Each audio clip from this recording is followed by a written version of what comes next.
Olá, gente, tudo bem? Meu nome é Gustavo e hoje eu vou falar um pouquinho sobre Tiradentes e a Inconfidência Mineira. Vamos começar?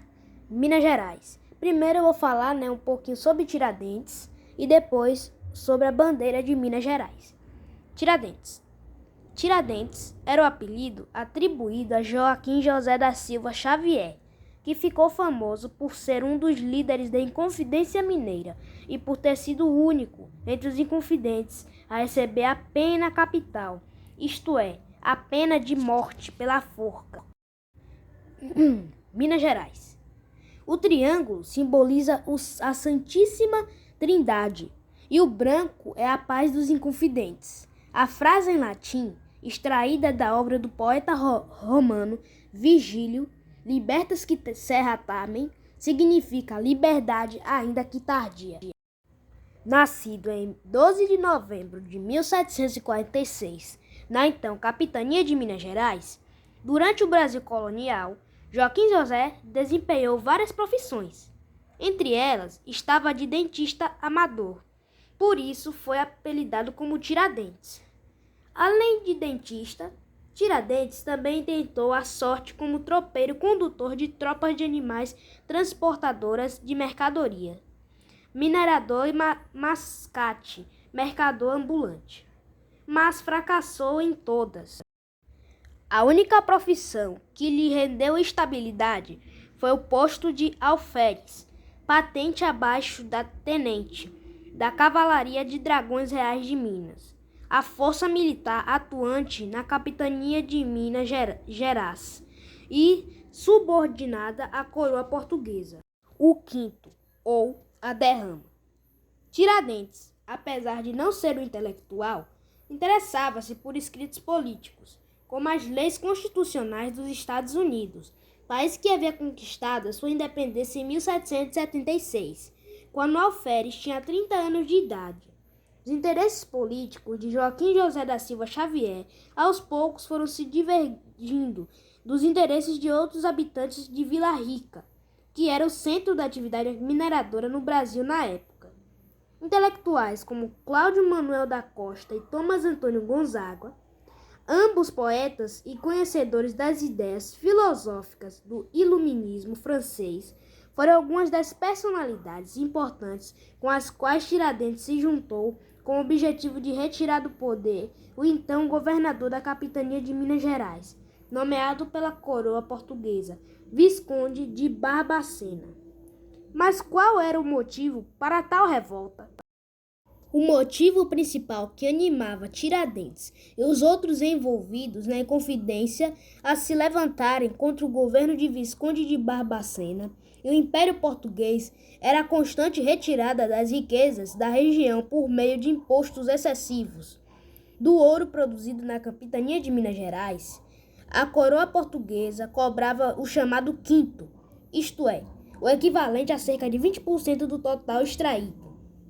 Ocorreu que, a partir da década de 1760, a extração de ouro regrediu consideravelmente, mas não o valor do imposto.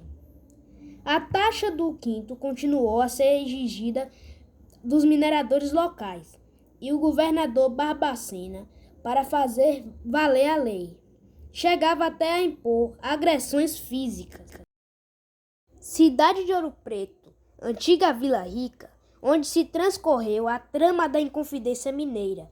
O problema agravou-se ainda mais quando, para reverter a margem defasada dos quintos recolhidos, a coroa portuguesa autorizou a implementação da chamada derrama. A derrama obrigava os mineradores a cobrirem com suas posses, isto é, tudo aquilo que lhes pertencia como objeto de valor, o que faltava na quantia do quinto. Isso significava que o rombo provocado no pagamento do imposto à coroa, resultante do declínio da mineração, acabou tendo de ser pago com outras formas de obtenção de dinheiro, como pedágios cobrados sobre o uso das estradas, escravos, etc. Todos eram forçados a pagar a derrama. A Inconfidência Mineira. A conspiração dos Inconfidentes começou a ser preparada em 1788 para que as ações passassem a se realizar no ano seguinte. Tiradentes, por sua personalidade agitada, ficou conhecido como o mais radical dos Inconfidentes, como diz o pesquisador Lucas Figueiredo em seu livro Boa Ventura, A Corrida do Ouro no Brasil, 1697 a 1810. Um radical entre moderados, um franco entre dissimulados, ele defendia publicamente e em qualquer lugar, de bordéis à residência de ricos mercadores, uma revolução que tornasse Minas Gerais independente de Portugal. Era pena, dizia os alferes, que uns países tão ricos como estes, as Minas Gerais, estivessem reduzidos à maior miséria só porque a Europa, como esponja, lhe estivesse chupando toda a substância. Tiradentes chegou a tramar a morte de Visconde de Barbacena, e isso só não foi concretizado porque Barbacena, por meio da confissão de um dos Inconfidentes, José Silvério dos Reis, desmantelou a trama e prendeu todos os envolvidos. Prisão, morte e heroificação. Presos, muitos dos Inconfidentes, temendo severas punições, não confessaram seus crimes. O único a fazê-lo foi Tiradentes, que, por isso mesmo, recebeu a pena mais dura em um processo transcorrido na cidade do Rio de Janeiro, que só teve fim em 21 de abril de 1792. Tiradentes foi enforcado, decapitado e esquartejado, para que os súditos da coroa nunca se esquecessem da lição.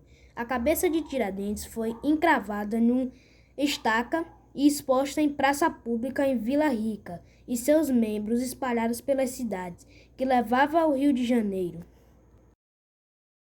Vale notar que, tanto no período imperial quanto no período republicano, a imagem de Tiradentes passou a ser tomada como ícone da liberdade e da independência do Brasil, como um herói da nação.